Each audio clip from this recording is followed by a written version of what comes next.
જય સ્વામિનારાયણ. લક્ષ્મીનારાયણ દેવની આજના પુષ્ય પૂનમના પાવન પ્રસંગે આપણને સૌને આશીર્વાદ આપવા ઉપસ્થિત પરમ શ્રદ્ધેય પરમ આદરણીય આચાર્ય મહારાજ શ્રી રાકેશ પ્રસાદજીના ચરણોમાં વંદન કરું છું, નમન કરું છું. મારા આપના ચરણોમાં જય સ્વામિનારાયણ. ઉપસ્થિત પરમ પૂજ્ય સંત ડૉક્ટર સંત સ્વામી, ઉપસ્થિત સંત ગણો, કોઠારી સ્વામી ને દેવપ્રકાશ સ્વામી, સૌ આદરણીય સંતગણ, ઉપસ્થિત ખેડા જિલ્લાના સૌ આરોગ્ય પરિવાર શાખાના વડ અધિકારી, આપણા હમણાં જેમણે આપણે સૌએ આચાર્યના શ્રીના મુખે માનીએ કલેક્ટરશ્રીના સૌના વખાણ સાંભળ્યા કે એમના કાર્ય પદ્ધતિના વખાણ છે.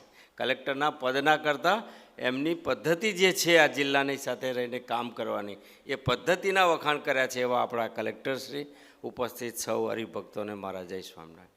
મારે બહુ વિશેષ વાત કરવી નથી, પરંતુ દેશના યશસ્વી પ્રધાનમંત્રી, વિશ્વના સર્વાધિક લોકપ્રિય નેતા આદરણીય નરેન્દ્રભાઈ મોદી સાહેબ જ્યારે ભારતને આવનારા 2047 એટલે કે ભારત જ્યારે 100 વર્ષની ઉજવણી કરે ત્યારે ભારતની ગણના એક ડેવલપ કન્ટ્રીમાં થાય, વિકસિત ભારત તરીકે થાય. ત્યારે આ કાળને 2014 પછીના આ 2047ના કાળને દેશના પ્રધાનમંત્રીએ કર્તવ્ય કાળ કહ્યો છે. એક રીતે એવું કહ્યું છે કે દેશના પ્રત્યેક નાગરિક પોતાનો ફાળો આપે અને દેશને વિકસિત બનાવવાનું આપણું સૌનું સહિયારું સપનું છે. એમાં સૌએ સહકાર આપીને દેશ માટે કામ કરવું જોઈએ. સરકાર તો કામ કરે છે, પરંતુ દેશે કેવી રીતે કામ કરવું એમનું એક ફ્રેમવર્ક આપ્યું, એક વિઝન આપ્યું કે દેશમાં ઇન્ફ્રાસ્ટ્રક્ચર આવું આધુનિક થવું જોઈએ, સામાજિક સેવાઓ આવી થવી જોઈએ, દેશના નાગરિકનું સરેરાશ આયુષ્ય વધવું જોઈએ, દેશનો નાગરિક લાંબુ જીવે જરૂરી નથી પણ સ્વસ્થ રહે એ પણ જરૂરી છે. ત્યારે સમાજ જીવનમાં વર્ષોથી પીડિત આપણી પાસે આદિવાસી વિસ્તારમાં સિકલ સેલ જેવા આદિવાસી સમાજમાં જીન્સના આધારે આવતા રોગ છે. એવી રીતે આ ટીબી પણ એક એવો રોગ છે કે જે મોટા પ્રમાણમાં ભારતની લગભગ 145 કરોડની જનસંખ્યામાં ઘણા મોટા પ્રમાણમાં રોગ છે. ત્યારે આ રોગને નાથવા માટે, આ રોગ જડમૂળથી નિક્ષય થાય, ભારતની ભૂમિ પરથી ક્ષય કાયમી દૂર થાય, એ માટે એમણે લાંબા ગાળા માટેની યોજનાઓ શરૂ કરી. તો એના પાયાના ભાગરૂપે કે ક્ષય થાય ત્યારે ક્ષયના દર્દીને ક્ષયમાંથી બહાર કાઢવા માટે દવા પૂરતી જરૂરી નથી, પરંતુ એને યોગ્ય પોષણક્ષમ ખોરાક આપવો પણ જરૂરી છે. અને પોષણક્ષમ ખોરાક માત્ર 1 દિવસ 2 દિવસ માટે નહીં, પણ સતત 3 થી 6 મહિના સુધી એને આપવો જોઈએ. એ દર્દીનું એક પ્રકારે મોનિટરિંગ થવું જોઈએ, સમયાંતર એનું પરીક્ષણ થાય અને કાયમી એ ક્ષયમાંથી બહાર આવે. ત્યારે એવા દર્દીઓની શોધ કરીને ખેડા જિલ્લામાં પણ આપણે કહેવું જોઈએ કે ક્ષયના ઘણા બધા દર્દી છે.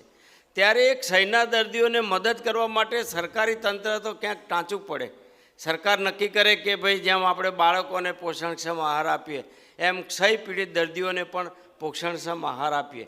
પરંતુ સરકારી તંત્ર તો એક વ્યવસ્થા છે. આમ પણ હું ઘણીવાર કહું છું કે આપણે ત્યાં સરકાર તો 1947 પછી આવી, પરંતુ ભારતીય સમાજ વ્યવસ્થામાં એક પ્રકારે મહાજન પ્રથા હતી. એક પ્રકારે સમાજ જીવનમાં સમાજના સુખી લોકો, ગરીબ લોકોને મદદ કરવાની વ્યવસ્થાના ભાગરૂપે દવાખાના ખોલતા, શિક્ષણની વ્યવસ્થા ખોલતા.